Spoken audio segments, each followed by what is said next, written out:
Círculo de Artesanos, gracias por su asistencia. Gracias también al concejal de Cultura por haber venido y, sobre todo, gracias al ilustrísimo Ayuntamiento por habernos cedido este salón de columnas, que creo que para esta primera conferencia del ciclo que abordamos hoy, que es el 5º año consecutivo que hacemos el ciclo de Sanlúcar y los océanos, creo que es un sitio inmejorable. La conferencia de hoy, Abrazando el Mundo, pues para presentárnoslo contamos con la presencia de un hombre que nació en Ferrol, luego somos medio paisanos, yo soy asturiana, fíjate, primos hermanos. Ingresó en la Escuela Naval Militar en 1980, estuvo destinado a bordo de las corbetas Vencedora y Cazadora y el buque escuela Juan Sebastián Elcano, en el que dio la vuelta al mundo entre el año 2013 y 2015. Fue comandante de los patrulleros Espalmador y Alborán, de la fragata Reina Sofía y del portaaviones Príncipe de Asturias. Su último destino ha sido como jefe de división de la logística del Estado Mayor de la Armada. De los destinos previos en tierra ha destacado los de integrante del núcleo inicial del Centro de Valoración y Adiestramiento para el Combate, profesor de la Escuela Naval Militar, de la Escuela Superior de las Fuerzas Armadas, consejero en la representación militar de España ante la OTAN y la Unión Europea en Bruselas y vocal en las 2 etapas de la Comisión de Estudios de la Armada. Además, ha sido ayudante de campo de Su Alteza Real el Príncipe de Asturias, don Felipe de Borbón, actual rey de España. Es diplomado en Guerra Naval y graduado por el Colegio de Defensa de la OTAN en Roma. Actualmente es vicealmirante, jefe del Arsenal de Cádiz y de la Base Naval de Rota. Hoy nos hablará de los aspectos de la navegación en la primera vuelta al mundo. Les presento a don Enrique Torres Piñeiro.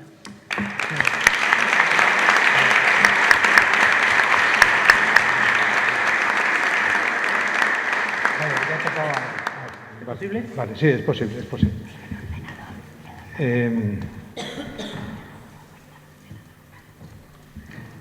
Buenas noches a todos.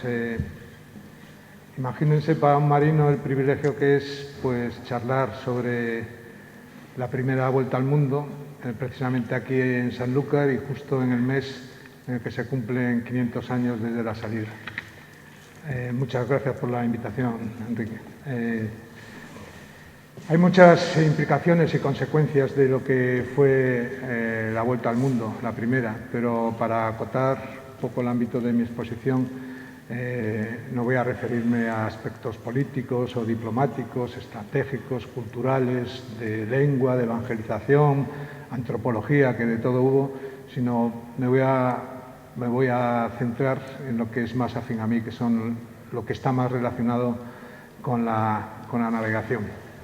Y para empezar, se me ha pasado ¿qué les parecería si les dijese que Juan Sebastián del Cano no fue el primero que dio la vuelta al mundo? La dio, pero no fue el primero.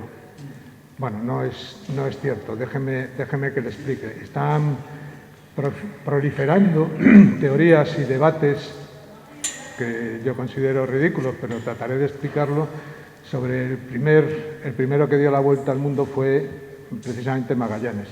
Y es que ahí lo ven, esa es la estatua que está en la ciudad de Punta Arenas, en Chile, a la entrada del estrecho que lleva su nombre, y aquí es una representación esquemática de cuando llegaron la circunnavegación, cuando llegaron a las Filipinas. Estas son las Molucas, este es Borneo. Entonces, resulta que Magallanes había hecho una expedición 9 años antes, al mando de un portugués que se llamaba Abreu, y llegó a unas islas que están más o menos en el meridiano de 130 grados este, que se llaman Ambón y Banda. Y entonces, cuando entraron en las Filipinas, tocaron varios puertos, varios fondaderos, llegaron a la isla de Cebú, y en Mactán, que está por aquí, fue donde murió, en un enfrentamiento con los locales. Entonces, la teoría dice que como han sobrepasado el meridiano al que había venido por la vez anterior, pues resulta que ahora ya ha completado por 100 millas la vuelta. Y más rocambolesco todavía es la de su esclavo, Enrique de Malaca. Este era un paje que contrató, más que nada compró, Magallanes en esa expedición anterior, hacía 9 años. Entonces, cuando llegaron con la expedición a las Filipinas, no en la primera isla, tampoco la segunda, creo que se llamaba Mazagua, resulta que descubrieron que se entendía con los locales, que hablaba el dialecto malayo que se hablaba por allí. Entonces pensaron, tate, este es de aquí. Si es de aquí, quiere decir que se ha ido con la primera expedición de vuelta a la península ibérica y ahora viene por el otro lado y consecuentemente ha dado la vuelta al mundo. Bueno, son teorías vagas que desde luego no están demostradas. El hecho de hablar un dialecto no quiere decir nada, que se entendiese con los nativos, pero tratan de justificarlo. Bueno, pues para evitar esas polémicas, quería contarles que lo que se entiende por circunnavegar. Circunnavegar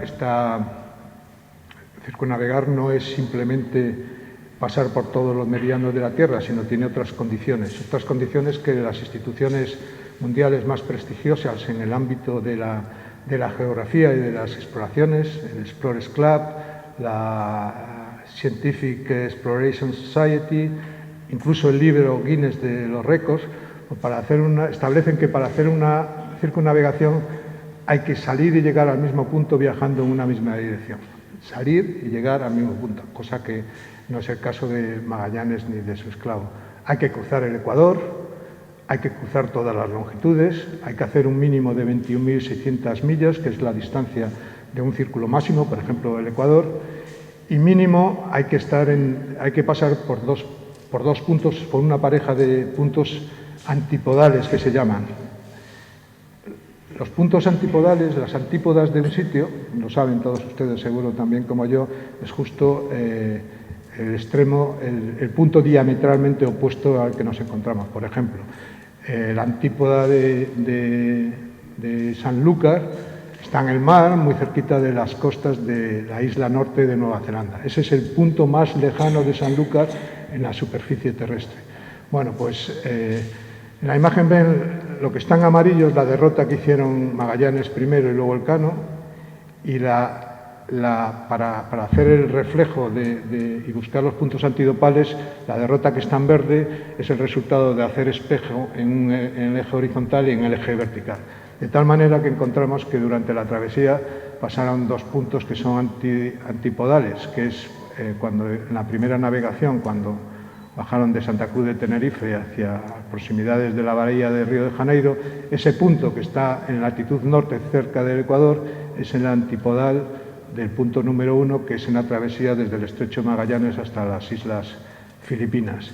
Y un poquito después, en esa misma navegación, se pasa por el punto número 2, cuyo antipodal está cerca subiendo a las islas de Cabo Verde desde el Cabo de Buena Esperanza. Bueno, con eso lo que quiero decir es que, dejándonos de teorías estrafalarias, no hay duda de que la primera circunnavegación la realizó Juan Sebastián del Cano, empezó en Sanlúcar y terminó en Sanlúcar.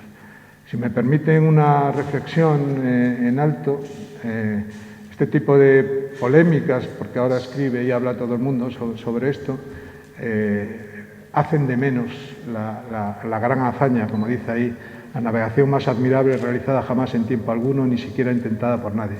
Pues con este tipo de cosas lo que hacemos es debilitar. Si me permiten la comparación, que también la habrán oído, cuando el hombre pisó la luna, el mensaje fue precisamente ese fue el titular: el hombre llega a la luna. Pues aquí lo importante de la hazaña es que el hombre por primera vez dio la vuelta al mundo. Y debajo, en subtitular, y es de justicia, figuran los protagonistas.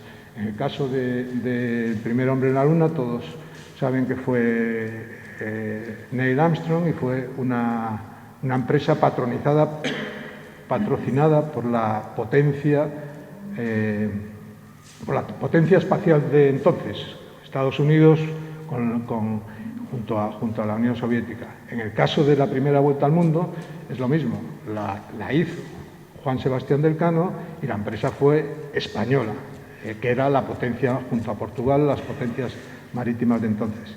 Entonces, el mensaje que quiero trasladar es que no hay duda, no dejemos de historias, la vuelta al mundo empezó aquí, acabó aquí y es de Juan Sebastián del Cano. Bueno, vamos a empezar a meternos en temas relacionados con la navegación. Esta imagen es la típica representación en la Edad Media de lo que se conocía del mundo. Verán que es un círculo donde están reflejados los tres continentes conocidos: Asia, Europa y África. Este círculo de aquí se supone que son el océano en general, sin distinción, y el círculo exterior son los astros. Lo curioso de esta representación, porque así era antes en la Edad Media, es que el Oriente, se pone en la posición arriba. Los estándares o las convenciones han cambiado, de manera que ahora sabemos que ponemos normalmente en todas las representaciones el norte en la posición superior. Viene a ser lo mismo, viene cuestión de elección. De hecho, hay como las palabras desorientar, quiere decir perder la referencia del Oriente, que en su tiempo era la que se ponía vertical, significa lo mismo que desnortar, cuando pierdes el rumbo, pierdes la referencia. Bueno, pues si lo giramos 90 grados, ya tenemos lo que sería la representación actual de lo que se conocía entonces.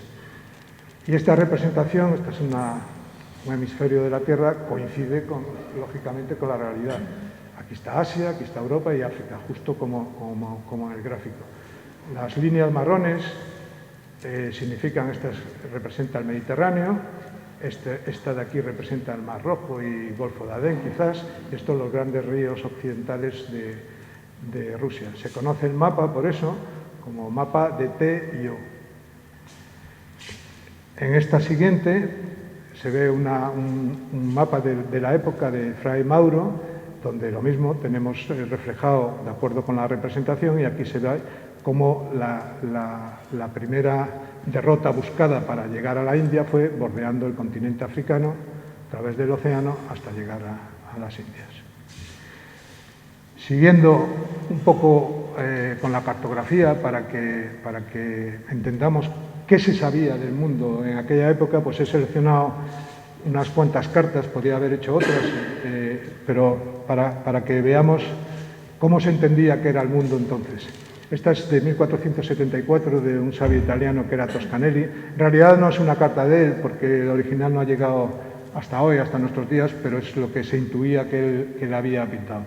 Y si ven en color marrón, ha representado con bastante acierto lo que es España y parte de Europa, las Islas Británicas, África, y enseguida aquí, a la altura donde hoy está América, estaban ya las Indias. Por supuesto, América, que está pintado, sobrepuesto sobre la pantalla, no existía. Entonces, esto lo veremos luego, era una imagen o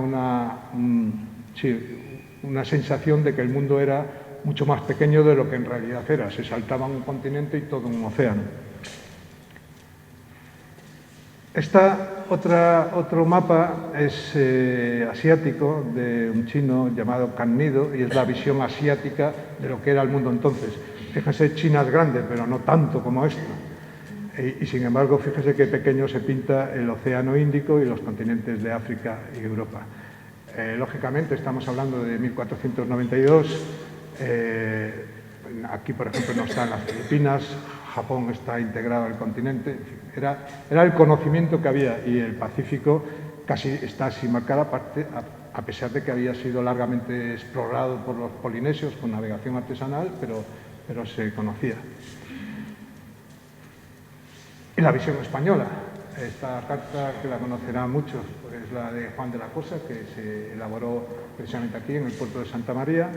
Y aquí ya empezamos a ver más contornos, se ve bien reflejado lo que es África, América distorsionada, pero bueno, esto es el Caribe con su isla, América del Sur una incógnita hasta donde se había llegado, y se intuía que por aquí estaba el Océano Índico. Además está pintado el meridiano, no demasiado exacto, del Tratado de Tordesillas. Y si esa era la versión española, había la versión portuguesa, la visión portuguesa. Carta de 1505, en la que aquí sí que se ve claramente ya mejor situado el meridiano de Tordesillas, mejor delimitados los continentes, aunque bueno, aquí se le fue la mano con Asia, que llega casi hasta latitudes australes, pero se intuía que ya empezaba a coger forma lo que era el mundo que conocemos.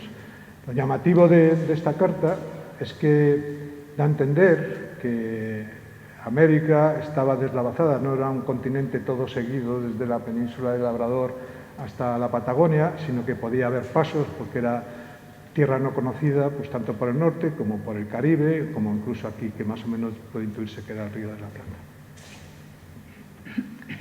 Esta es otra carta de 1508, fíjense cómo se va progresando en el conocimiento del mundo, sobre todo el viejo mundo, que configuraban Europa, África y Asia.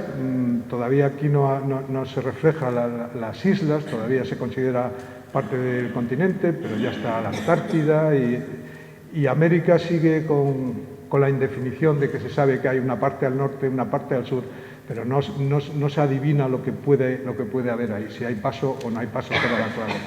Aquí ven también, está la representación del meridiano otra vez de Tordesillas, y están en puntos suspensivos porque dependiendo del tamaño esto es clave para la expedición de la que estamos hablando, dependiendo del tamaño que tuviese el mundo, pues las islas quedaban en la parte, luego lo veremos, en la parte española o en la parte portuguesa. Este es el planisferio de Lopo Omen, en la que aquí, de nuevo, cada año va cronológico, conforme pasa el tiempo, mejor delimitado el mundo, y aquí sí se ve, este es el hemisferio portugués. Empieza por aquí, porque aquí está América, y todo esto es la parte que le correspondía a Portugal. Y aquí claramente las Molucas están en la parte portuguesa. Fíjense que fue elaborada en el año 1519, cuando salió la expedición, y se dice que fue elaborada por los portugueses precisamente para disuadir a la empresa que Magallanes le estaba proponiendo a la corona de Castilla para decirle que no podían hacer eso porque las Molucas no eran ni las suyas. Finalmente, y acabo ya con la cartografía, esta es muy posterior, en 1544, pero es de Battista Agnesi y tiene la curiosidad de que es la primera carta en la que se imprime la derrota que finalmente siguió la expedición, más o menos. Bueno, pues acabo con la cartografía y paso a los útiles de navegar. Con esto cruzaron el mundo, fíjense. Empezamos, los libros. La sabiduría marinera o náutica se iba acumulando. Ya dije que las potencias eran España y Portugal. España en la Casa de Contratación, que inicialmente estuvo en Sevilla, y en Portugal en la Casa de India, que estaba en Lisboa. Pues estas casas, sus funciones eran recoger todos los avances, tanto tecnológicos como todo lo que tenía que ver con el comercio, con la logística, de cualquier expedición que saliese. Y aparte, centraban el saber y eran escuelas de formación para las dotaciones que iban por ahí. Por eso, por ejemplo, en la Escuela Naval Militar, en la nuestra, en Marín, al lado del aula de navegación tenemos un cartel que dice, y es cierto, Europa aprendió a navegar en libros españoles. Y esto es lo que teníamos, con la información que había entonces. Estas las cartas, esta es la primera carta de navegación, la carta pesana, rudimentaria, pero esto es lo que había. Había parte del mundo que tenía cierta cartografía, porque era el mundo conocido, lo veremos ahora, que es sobre todo el hemisferio que le había correspondido a Portugal, y la tierra ignota y los mares ignotos era todo lo que le había correspondido a la corona de Castilla. Bueno, ¿cómo se navegaba entonces? Me refiero a navegación oceánica. Bueno, había pueblos, sobre todo eso, en el Pacífico, que se navegaba por intuición, artesanalmente y por intuición. Aquí se empezó, para cruzar un océano, por mucha intuición que tienes, estás perdido si no tienes referencias. En tierra, aunque no tengas claro latitudes y longitudes, siempre te puedes mover por comparación y por referencias a otros sitios. En la mar, toda la mar es igual, solamente tienes el cielo, que es uno de los factores claves para navegar. En la mar te sitúas por un punto, por dos parámetros, la latitud y la longitud. La latitud, el tema de la latitud estaba relativamente salvado, por cuanto con el astrolabio y ballestilla se medía la altura de la estrella polar o la altura del Sol cuando estaba en su punto más alto. Se aplicaban unas correcciones que en el caso de observación de la estrella polar variaban cada hora, las correcciones aplicadas, y en el caso del Sol, pues cada día. Y con eso más o menos se obtenía el paralelo en el que uno estaba. He dicho la estrella polar, pero no es del todo exacto, porque curiosamente en la expedición, aproximadamente el 60% del tiempo, la expedición estuvo en el hemisferio sur. En el hemisferio sur no se ve la estrella polar, no se ve la polar, sino la cruz del sur, ¿vale? Pero a los efectos es lo mismo, esa será la referencia para medir. Con la longitud ya teníamos un problema gordo. La longitud es el ángulo de la diferencia horaria entre dos puntos. Cogido un punto de referencia, la diferencia horaria, tanto sea al este como al oeste, eso es un ángulo que hay que medir. Y eso es más complicado. De hecho, hasta el siglo XVIII no hubo medidas más o menos aceptables de en qué longitud se estaba. Bueno, pues, ¿cómo hacían básicamente para navegar? Pues había dos métodos. Uno era el punto de escuadra. El punto de escuadra, la latitud ya he dicho cómo se calculaba, y lo que hacían es con la aguja magnética, que era un invento oriental, ponían el rumbo estimado, entonces donde se cortaba desde una situación de partida, donde se cruzaba el rumbo que se había seguido con el paralelo que se había conseguido midiendo la altura del Sol o de las estrellas, donde cortaba, esa era la situación. Convendrán conmigo en que era una situación completamente artesanal y aproximativa. Se iban acumulando errores, entre otras cosas porque la aguja magnética, como todos sabemos hoy, no mide el rumbo real.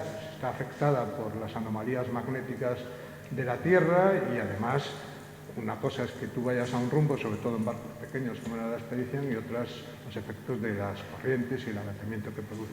Ese era un método. El otro método, todavía quizás menos inexacto, porque en el otro método lo que se trataba es de calcular la distancia recorrida, repito, desde un mismo punto de partida, se calculaba la distancia recorrida y se cortaba con la latitud que habíamos obtenido.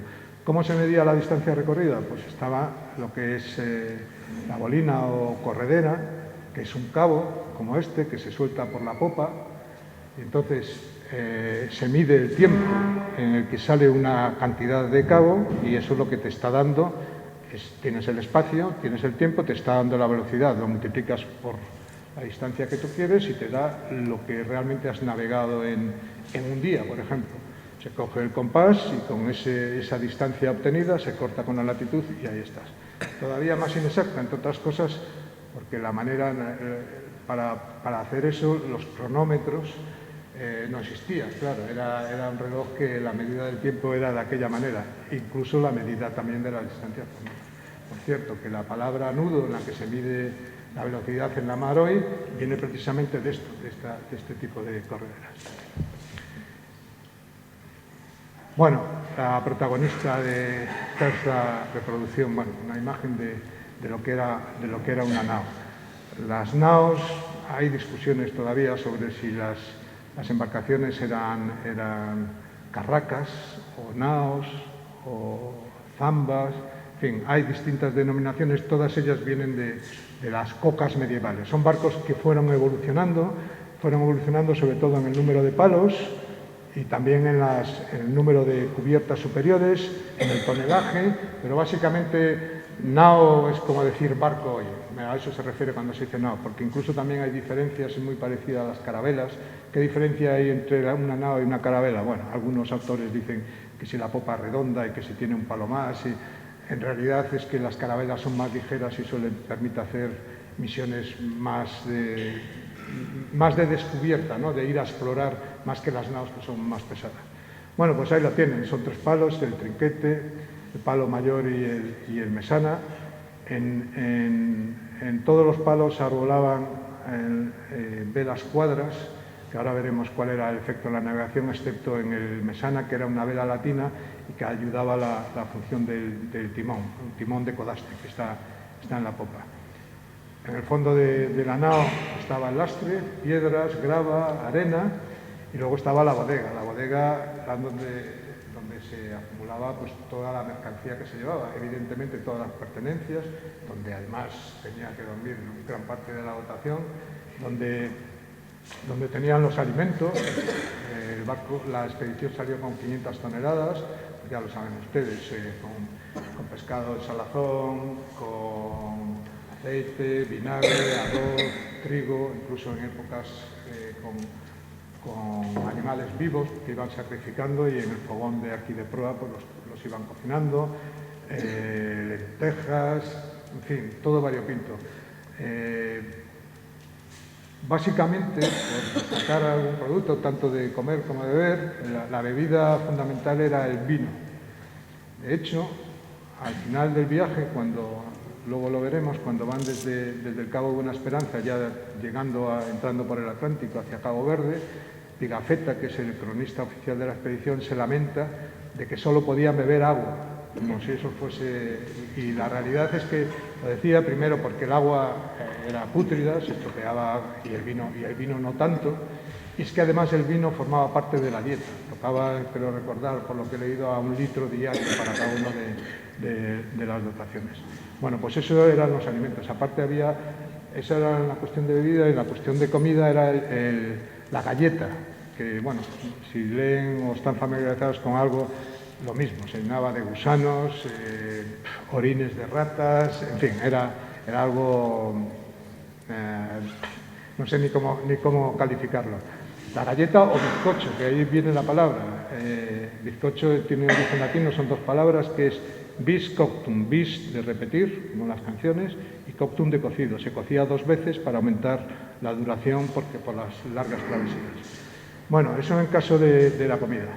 Los alojamientos era un espacio chiquitísimo y con todo lo que llevaba, además de la comida, tengo que decir que la expedición llevaba baratijas para dar a intercambiar con las tierras que van colonizando o explorando.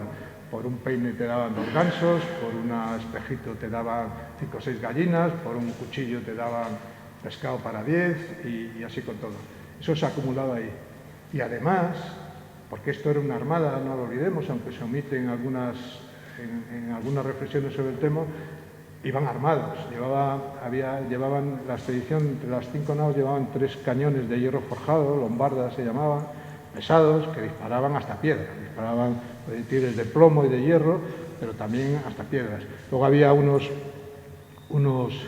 más pequeños que arriaban en los botes cuando necesitaban llevarlos a tierra y tener artillería en tierra, que se llamaban falconetes, y luego tenían el armamento individual, con rifles, se llamaban versos, con escopetas, y luego con arma blanca. Llevaban navajas, llevaban cuchillos, llevaban espadas, llevaban lanzas, 4 por cada uno de la expedición. Bueno, digo todo esto porque todo esto iba metido en los barcos. Los barcos, la gente que iba en los barcos, más o menos las carabelas eran entre 75 y 120 toneladas, se calcula. Y aproximadamente, porque esas son las cuentas que salen, por cada 2 toneladas de arqueo iba una persona. Así que es muy fácil, o bien saber la dotación dando las toneladas de una nao, o al revés, sabiendo las toneladas, calcular la dotación que llevaba. Más o menos, por cada 2 toneladas, un miembro de la dotación. Así, una nao de 80 toneladas, pues la dotación está en torno a las 40. Como he dicho antes, casi no se podía mover, porque vean el espacio. Las carabelas eran 25, las naos, perdón, 25-26 metros por 7 de manga. Si les sirve, aunque la verán por aquí, y seguro que la han visto, la reproducción, y además estos días estará en Sanlúcar, alguien me recordaba la comparación con el histórico vaporcito del puerto, que cruzaba la bahía. Pues es el mismo porte, exactamente el mismo. Lo que pasa que uno era de vapor y el otro de vela, pero fíjense, el vaporcito dejaba de salir cuando había levante fuerte o fuerte marejada. Estos dieron la vuelta al mundo en 3 años, o sea que, bueno, eso en cuanto a la nave. Bueno, he oído, no es idea original mía, que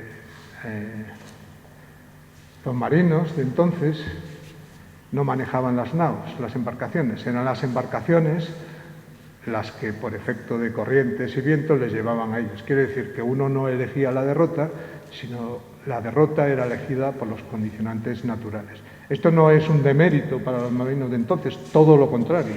Veremos ahora cómo recibían el viento los barcos. Para llegar a un punto dado, tenían poco margen de maniobra, ahora estirado, navegar a motor, tenían poco margen de maniobra para llegar al punto que querían arribar, y lo demostrarán durante toda la expedición. Bueno, esta es la configuración de las corrientes, mapa general. Las rojas son corrientes calientes, las negras frías, y vean cómo la derrota que surgió es más o menos la que tenía que salir. Cuando se sale de España, por aquí hacia los Canarias, Cabo Verde, hay corriente a favor, se cruza el Ecuador y se engancha con la corriente de Brasil. Al pasar por la Patagonia, ya sea por el Estrecho o por el Cabo de Hornos, se coge la corriente de Perú, la corriente ayuda para subir el Pacífico. En fin, tengan en cuenta que ahora mismo para una navegación de cabotaje, una navegación oceánica, con las grandes velocidades que se dan, las corrientes afectan, pero no mucho. Entonces, y a lo largo de toda la derrota, las corrientes podían suponer un 30% de la velocidad. Si las naos iban a 4 nudos, tener 2 nudos en contra, o tenerlos a favor. Era mucho porcentaje de la navegación estaba influido por las corrientes. Y respecto a los vientos, les he puesto, esta es una imagen del buque escuela de Juan Sebastián del Cano, tomado desde la galleta del último palo, y así es como recibe el viento. Es para hacer una comparación. El Cano tiene aquí el aparejo que llamamos de cuchillo, es como las velas latinas, permite ceñir. Sin embargo, el aparejo de cruz tiene limitada el ángulo con el que puede recibir el viento, de tal manera que con estas velas, si el viento viene con menos de 60-80 grados, trabaja a la mala. En vez de impulsarte, te tira para atrás. Entonces el viento hay que tomarlo a partir lo veremos ahora con a partir de esa distancia, de tal manera que los vientos óptimos, en el caso del Cano, vienen a partir de 100, 110 hasta 160, en que el barco aproximadamente da la mitad de la intensidad de los nudos que recibe en sus velas. Si lo pasemos a la nao, la situación todavía es más crítica, porque no tiene aparejo de cuchillo. Dije antes que solo tenía una vela latina, que en realidad tiene mucha menos superficie bélica que el resto de las velas cuadras que llevan los otros palos, con lo cual los vientos útiles son solo los que vienen por los sectores popedes. Y así tiene que navegar. Es más, no es que sean útiles, es que todos los vientos que vengan por el otro círculo no solamente no avanzan, sino que retroceden en la derrota. Y eso es lo que...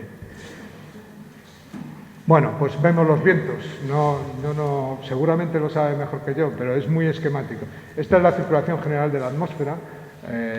Los vientos se producen masas de aire que se mueven por diferencias de presiones, y las diferencias de presiones se causan por el distinto calentamiento según las latitudes de la Tierra. Esa es una causa, y la otra causa es que la Tierra, al girar sobre sí misma, causa un efecto, le llaman Coriolis, creo, de vientos. El efecto Coriolis se traduce, sobre todo en los extremos, no en el Ecuador, pero en las latitudes altas, por encima de 40 grados, en el sentido de que los vientos son vientos de poniente a levante.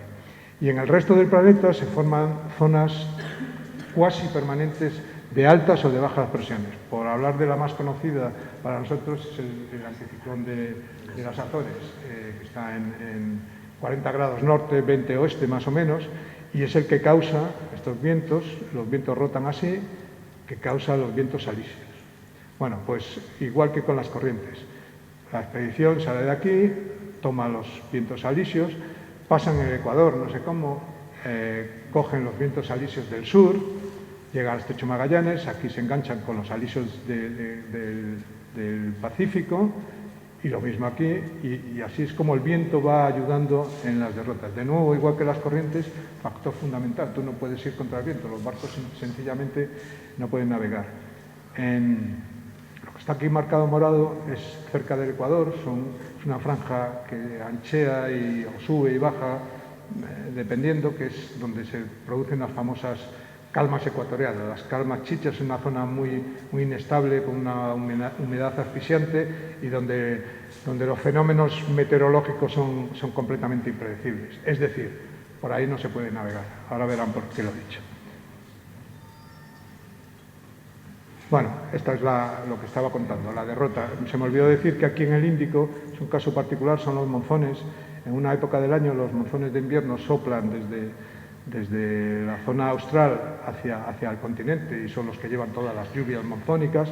Y los monzones de verano soplan al revés, del continente hacia el sur o suroeste, y son los que llevan el frío, ¿no? Son los que producen frío. Básicamente, esa es la circulación general de la atmósfera comparada con la derrota. Bueno, el mundo dividido en dos.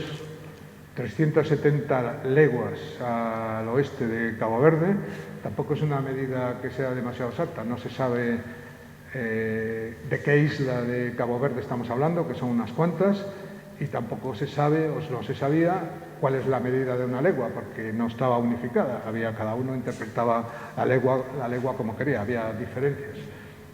Más o menos una legua viene a ser, más o menos, dependiendo qué clasificación usásemos, pero más o menos viene a ser 3 millas, una legua 3 millas. Bueno, pues Portugal, la corona de Portugal se queda todo el mundo conocido, básicamente, y toda la tierra ignota o mundo por conocer, porque solamente se había llegado hasta aquí, hasta los viajes de Colón, todo el mundo por conocer es el que se le asigna a la corona castellana, a la corona de España.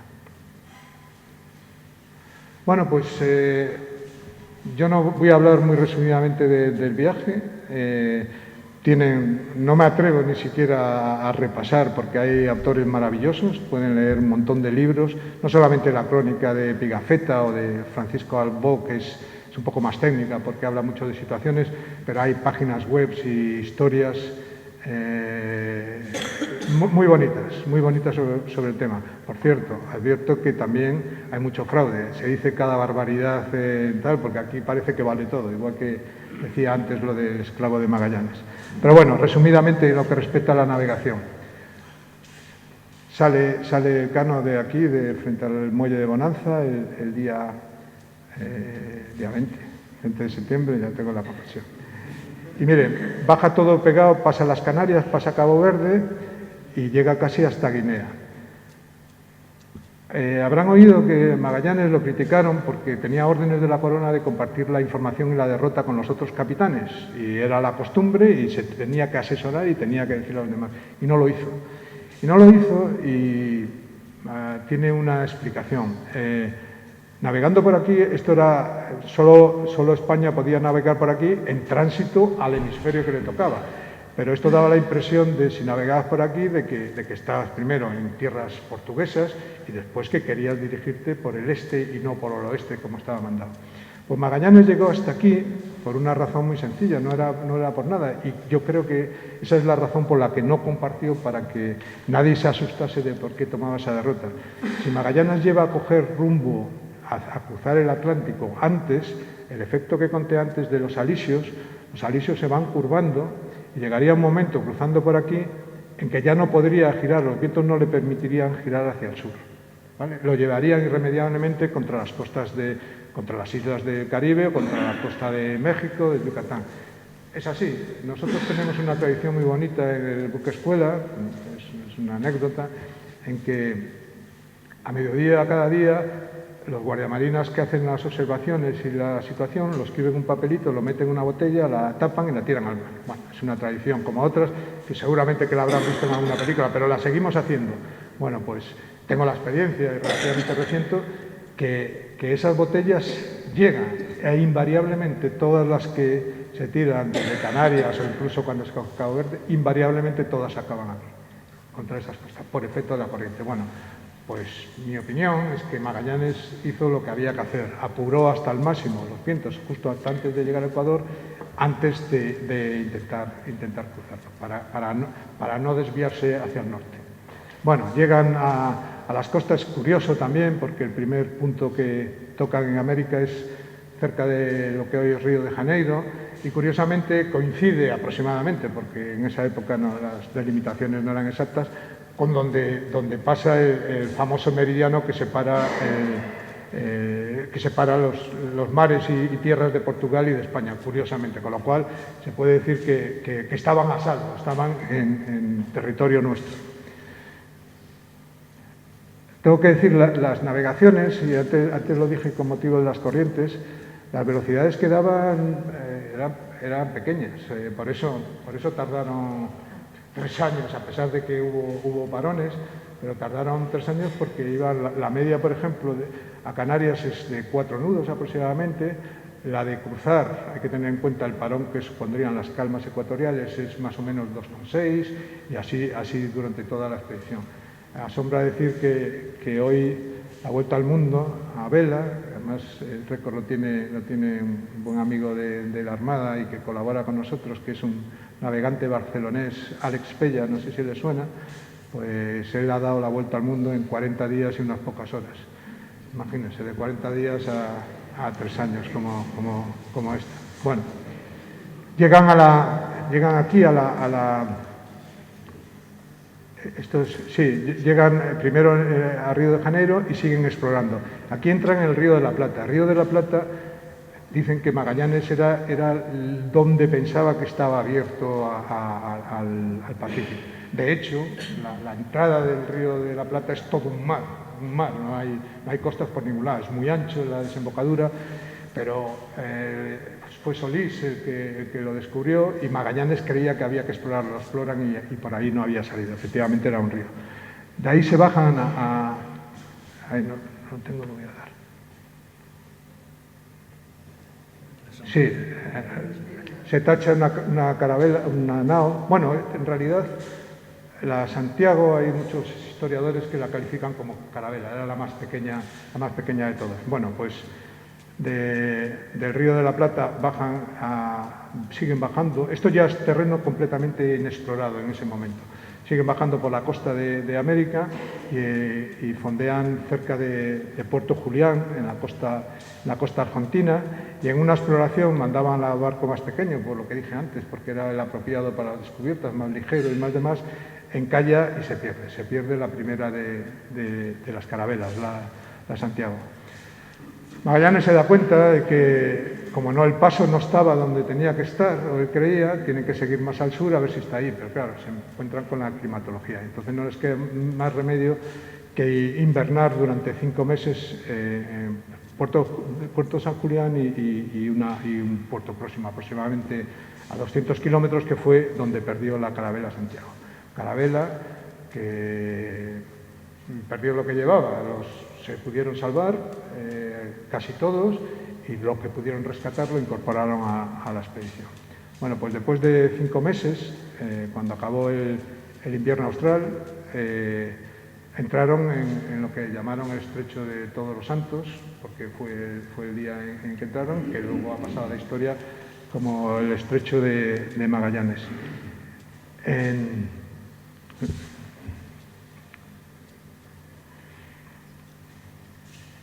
Aquí en el puerto San Julián se pierde, creo que es la entrada del estrecho, ahora no estoy muy seguro, la entrada del estrecho.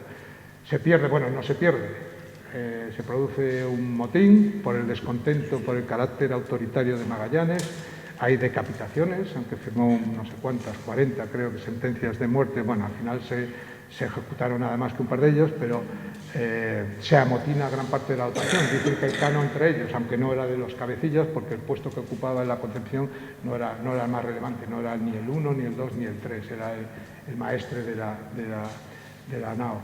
Entonces la San Antonio deserta y se vuelve a España, con lo cual quedan 3. Por el estrecho,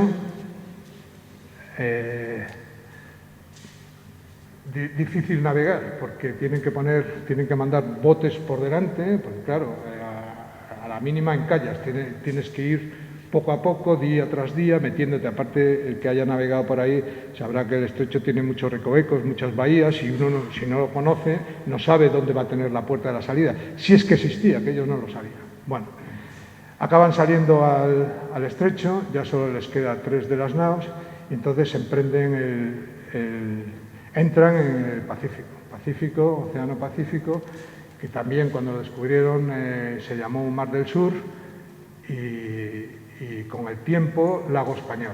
Son las tres denominaciones, todas son mentiras, menos lo que es español. No es un lago, no es un mar, el Pacífico muchas veces no tiene nada, y tampoco es mar del sur porque gran parte del océano está al norte. Lo que pasa que, en contra de la creencia, yo no lo sabía, o no me acordaba, no me daba cuenta hasta hace poco, cuando uno cruza el Istmo de Panamá o por el canal, se cree que cruza de este a oeste, y no es verdad, porque el Istmo de Panamá está horizontal, transcurre en dirección este-oeste, con lo cual, para cruzar del Atlántico al Pacífico, lo que se toma rumbo sur, o del Pacífico al Atlántico rumbo norte. Esto lo descubrí hace poco. Bueno, dicho todo eso, emprenden esta travesía desde el Estrecho de Magallanes hasta las Filipinas.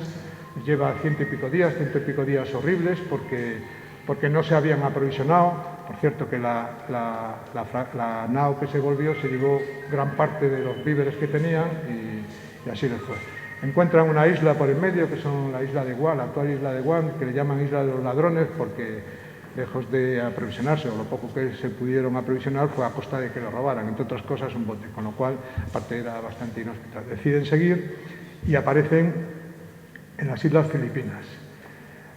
Hay gente también, y trato yo de defender que no es así, que pone en duda de cómo se equivocaron. Se habían equivocado 10 grados porque en vez de llegar a las Molucas, habían llegado a las Filipinas. Exactamente lo mismo, lo que dije antes. Las Molucas están prácticamente en el Ecuador. Por el Ecuador no se puede navegar, simple y llanamente no se puede navegar a vela. Entonces, supongo, las naos tuvieron que buscar allí donde recibieron viento, sin alejarse mucho del Ecuador, pero llegaron, esto puede ser 10 grados respecto a tal. Y una vez que llegaron a las Filipinas, pues la idea es navegar y bajar. Bueno, en las Filipinas y las Molucas es una historia preciosa de las peripecias que pasaron allí en 3 meses. Muere Magallanes, van rebotando de isla en isla y se cuenta, bueno, toda la parafernalia de los locales y de cómo eran las islas y demás, hasta que prácticamente se tiran 5 meses de recorrido, muerto Magallanes, y llegan por fin a Tidore, que es la isla de las especies por excelencia. En aquella época solo se consideraban Molucas 5 de las más grandes, pero en realidad son 1000 islas las Molucas. Tienen especias, también lo aprendí el otro día, porque se da el caldo de cultivo apropiado. Son islas volcánicas y con la humedad, por estar próximos al Ecuador, la combinación de ambas cosas, de la arenilla volcánica con tal, hace que haya especias por todas, salgan árboles y plantaciones por todas partes.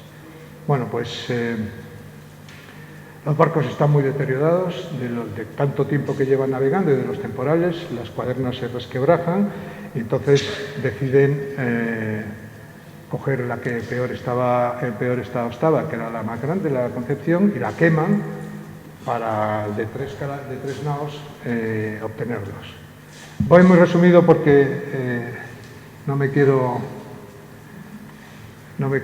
centrar. No solamente queman la Concepción, sino que la Trinidad tiene que varar, y cuando deciden partir, porque tenían noticias de que estaban a punto de llegar los portugueses, y ellos, cuando habían llegado ahí, ya tenían conocimiento y constancia de que estaban en las islas que correspondían al hemisferio portugués, deciden partir. Fíjense, en ese momento estaba en el punto rojo. Este es la antípoda de Sanlúcar. Lo que quiere decir es que cuando decide partir, la decisión del Cano no solo viene motivada por evitar las costas de India, que es terreno portugués, sino también porque es todo un continente el que hay de distancia. La distancia era más corta.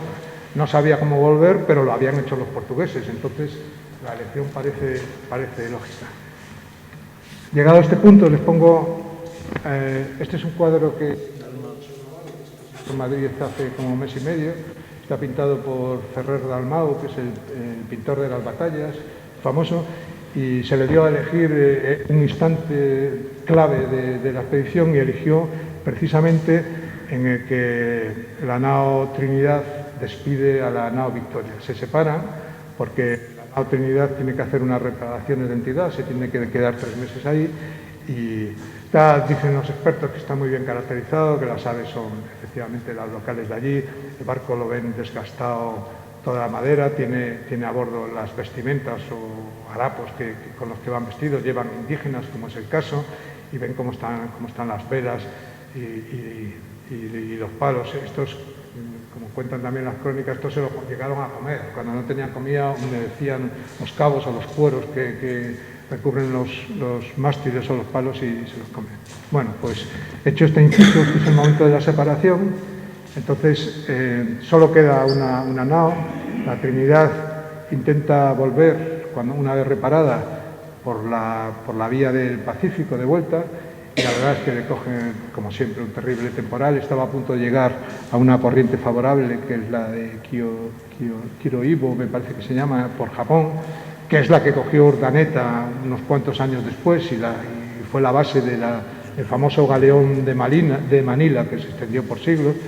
Pero la Trinidad no fue capaz de llegar, volvió, la apresaron los portugueses y ahí se acabó la historia de la Trinidad.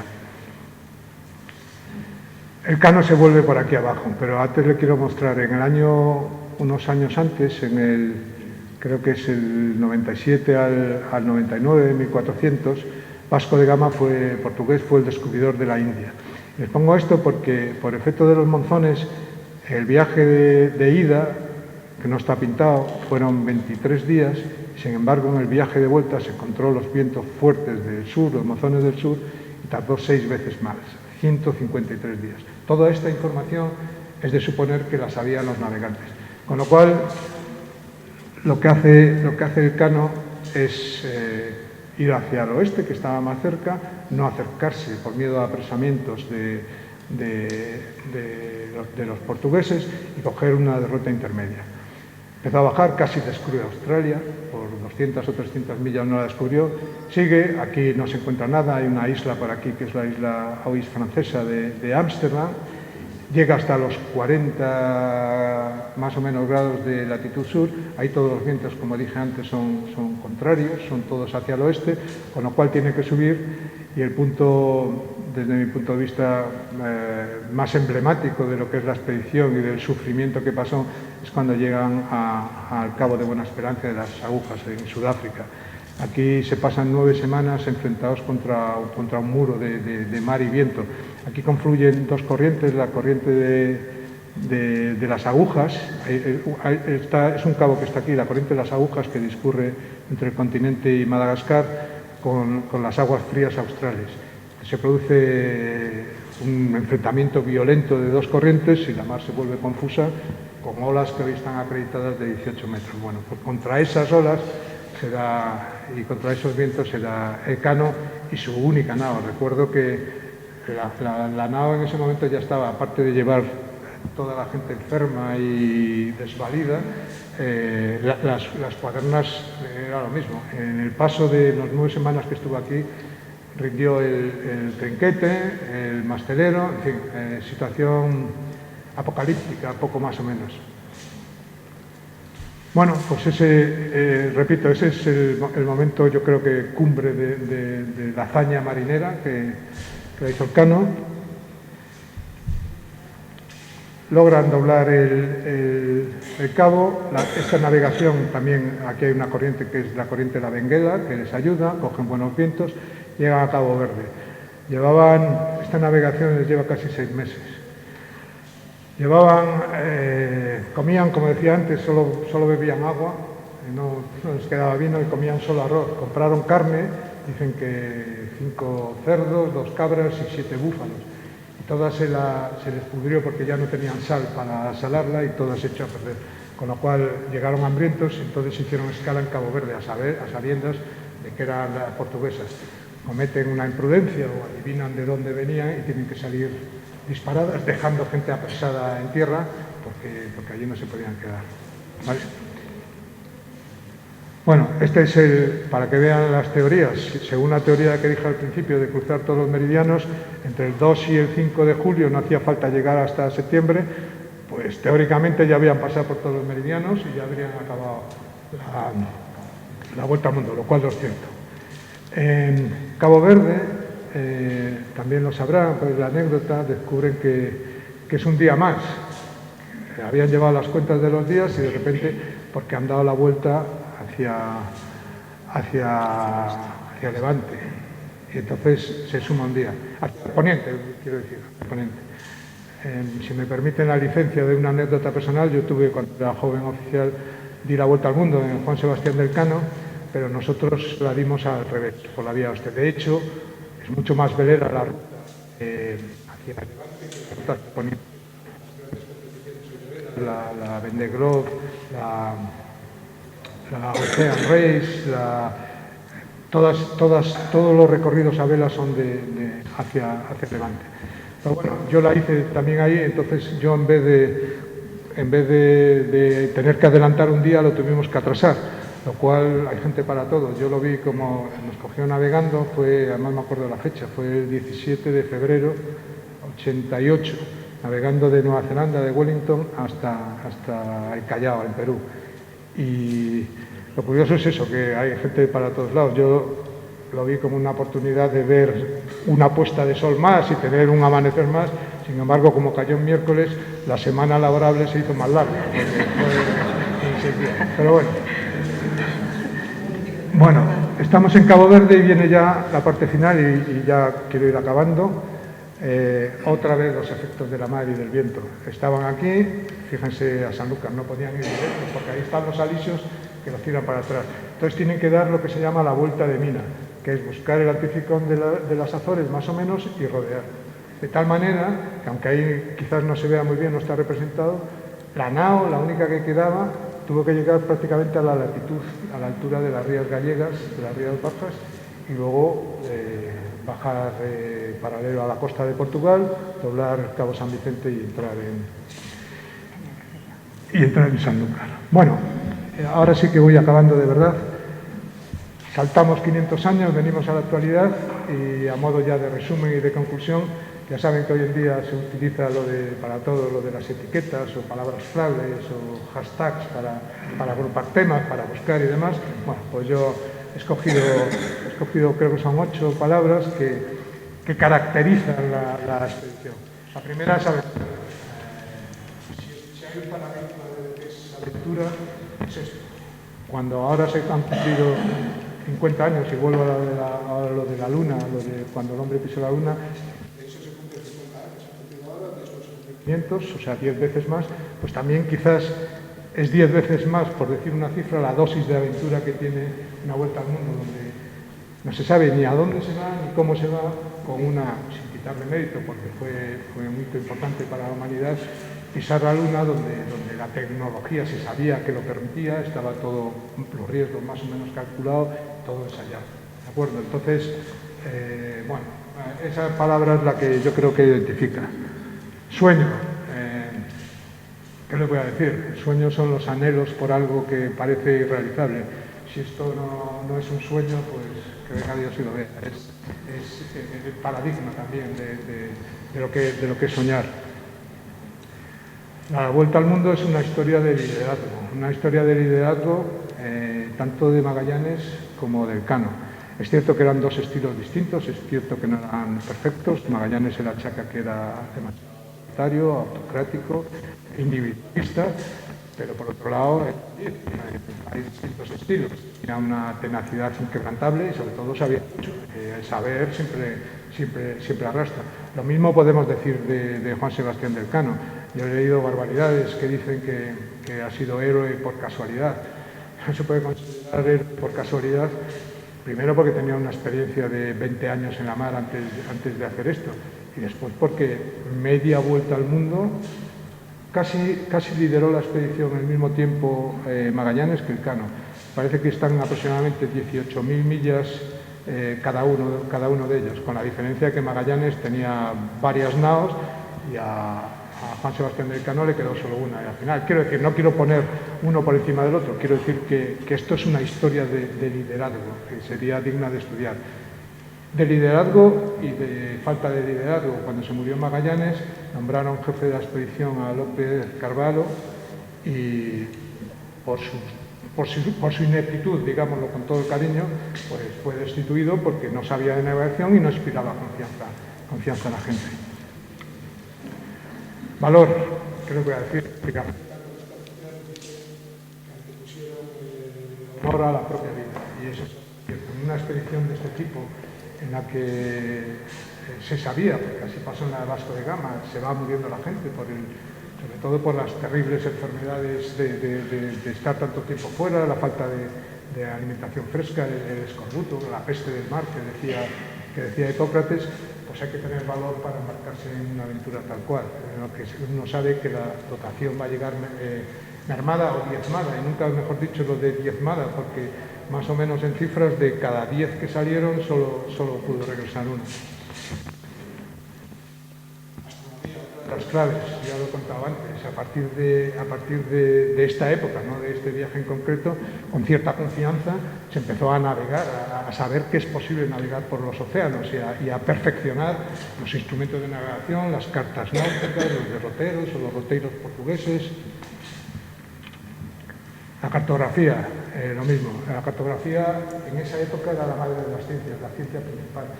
Como dije, tanto en la Casa de Contratación como en la Casa de India en Portugal eran auténticos centros del saber náutico. Y era la ciencia que tenía más posibilidades de progresión hasta que el mundo se fue conformando.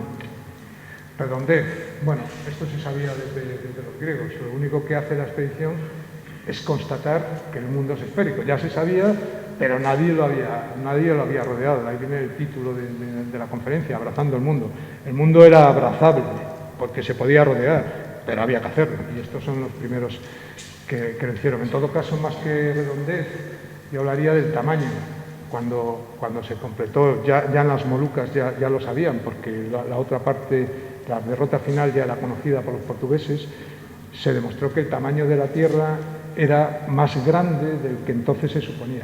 Depende de los autores y depende de las cartas, pero entre un 2 y un 10 o un 13% más grande que se suponía.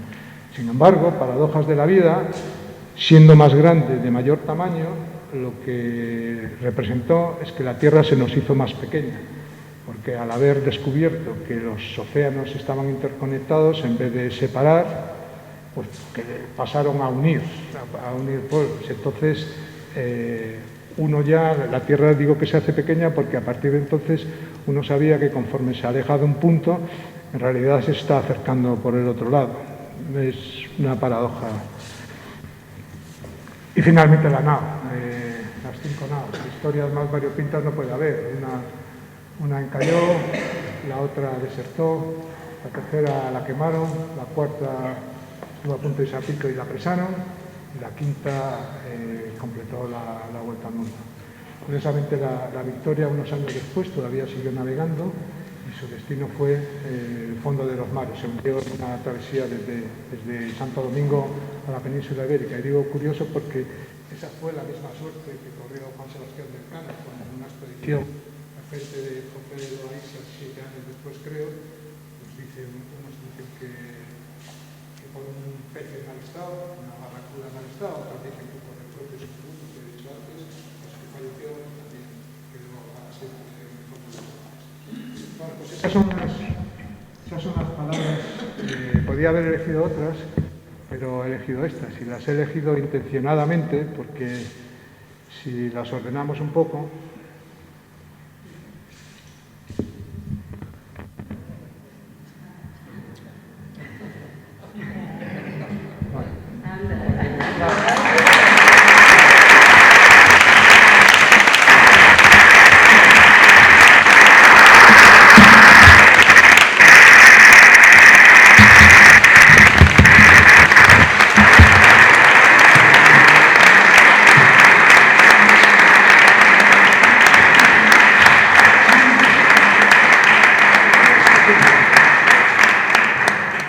Bueno, interesantísimo. A mí me entusiasmó la cartografía, a mí personalmente, aunque nos has... Gracias, Enrique. Gracias por ponerme en compromisos. Yo mucho más de lo que he contado ya no sé, o sea que no se empeñen mucho porque me he vaciado.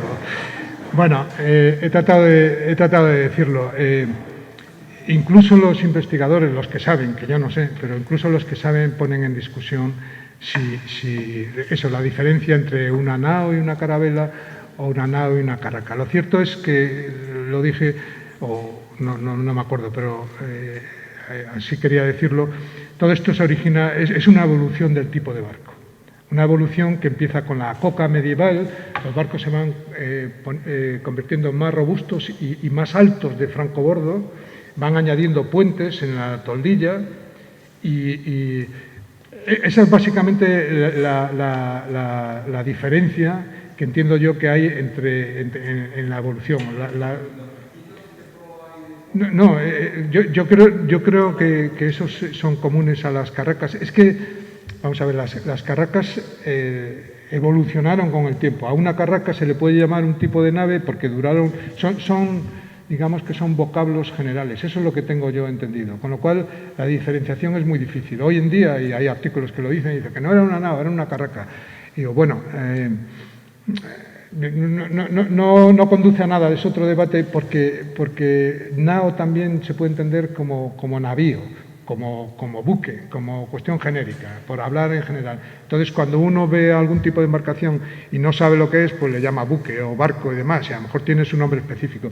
Pues yo creo que de ahí viene, porque también lo dije, creo, por su tonelaje, que creo que eran 75 toneladas, la pequeña de todas, la Santiago, se consideraba carabela. Lo mismo pasó con Colón, que había naos y la más grande y carabelas las otras dos. Bueno, pues esto es una cosa más o menos así. No puedo aportar mucho más, Enrique, porque sí es cierto que lo he visto en los medios, he visto la disquisición. Sí la hay. Yo creo que se pueden denominar indistintamente, nao o carraca. Nao es un término más genérico y con eso se cura uno en salud, porque en realidad estás diciendo que es un buque. Es cierto que eran barcos que se fabricaban, igual que las carracas, sobre todo en España, en el norte, en la costa cantábrica. Estas dicen que se hicieron en Zarauz y la costa de ahí, y los astilleros eran los mismos. En un momento denominado se cambió la denominación porque los barcos se iban mejorando conforme a las experiencias. Cuanto más tiempo pasaba fuera y más oceánicas en las travesías, pues más francobordo, más gente necesitabas, con lo cual más tonelaje, y fueron engordando. Completamente de acuerdo. De hecho, a las pequeñas, a la Santiago le llamaban carabela, y era la que mandaban cuando encalló, era porque había ido hacia el sur, la había mandado a Magallanes unos 200 kilómetros, encalló porque era la más ligera y la que más fácilmente podría maniobrar en aguas restringidas, como se suponían que eran las bahías que iba a explorar. Pero sí, estoy de acuerdo. Más allá del horizonte. Es cierto, el anhelo Eso es todo la aventura. Exactamente, el anhelo por descubrir, el ansia por conocer, todas esas cosas. Sí, es verdad, esa es una característica. Es que no las podía poner todas porque si no, no me sale la palabra. Bien, ¿alguien más? Como 9 años antes, una expedición que lo mandaba un marino portugués, que era Abreu, no está demasiado documentado en los sitios en que recaló, porque en realidad fue a la India, pero una vez que llegaron a la India se dice que llegaron a estas dos islas en particular, que si uno las busca están ahí en los 130 grados este, que son Banda y Ambon, y dicen que estuvo ahí, pero yo no lo he visto documentado. Esas son, aquí como todo, hay magallanistas y elcanistas, cada uno defiende tal, pero también trate de decir que en cualquier caso, aunque eso hubiese sido así, eso no es una vuelta al mundo. Si yo no sé si puse el ejemplo, si yo corro una carrera de 10 kilómetros cada fin de semana, al llegar el cuarto no me la convalidan por una maratón, porque lo he dejado espaciado. Entonces, hacer una parte de la vuelta al mundo en un año y hacer la otra 9 años después, hombre, yo he tratado de decirlo también, y era el capitán general, era la persona que estaba al mando de la expedición, era la que convenció a nuestro rey de hacerla, y Magallanes era un marino, histórico, ejemplar. Ejemplar no es la palabra. Quiero decir, grandísimo. Y de hecho, son varios detalles los que he comentado de las derrotas, por qué tuvo que hacer ellas y la inteligencia que prodigaba, pero hay muchas más cosas. Magallanes preparó la expedición, la aprovisionó para 2 años. Fíjense ustedes, duró casi 3. Si le quitamos los meses que tuvo que invernar en el puerto de San Julián, porque no sabía que no había paso ahí. Él pensaba que si llega a estar más arriba no tienen que invernar, cruzan y listo. Más los otros 5 o 6 que se perdieron merodeando en el largo periplo de Filipinas y las Molucas y demás, que no estaba previsto porque fue un poco una desorientación con la pérdida de Magallanes y la exploración de las islas. Y, en fin, se recrearon en conocer lo que había por allí. La expedición hubiese durado los 2 años que predijo Magallanes, con lo cual una cosa no tiene que ver con la otra. Magallanes es protagonista principal de esta expedición, pero dar la vuelta al mundo no la dio. No, lo que me refería es que entonces lo que hizo Don Vital... No, pero pero lo que decía es que no vale eso. A ver, ¿alguien más? Bueno, parece ser que no, que quedó todo claro. Muchísimas gracias, Enrique, por esta conferencia tan fabulosa. A vosotros os recuerdo que el próximo miércoles nos vemos en el Hotel ABA, que será allí la charla. Y ahora, en nombre del Círculo, pues te voy a hacer una mantra de unos insectos.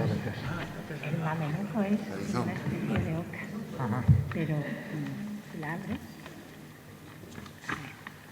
una especie de oca. Qué bueno. Relacionada con la historia de la... Está como la oca. Bueno, jugaré con mis compañeros y amigos. Muchas gracias. Todas las columnas son Muchas de gracias. Magallanes, Muchas de gracias. pensamiento, Pues yo tengo, juego mira, de niños, lo he traído así. la oca, Esta igual es que la oca, una y reproducción por de detrás. una carta de la desembocadura de Guadalquivir del año 1800 y pico, una reproducción que ha hecho el Instituto Hidrográfico de la Marina en Cádiz, y lo doy para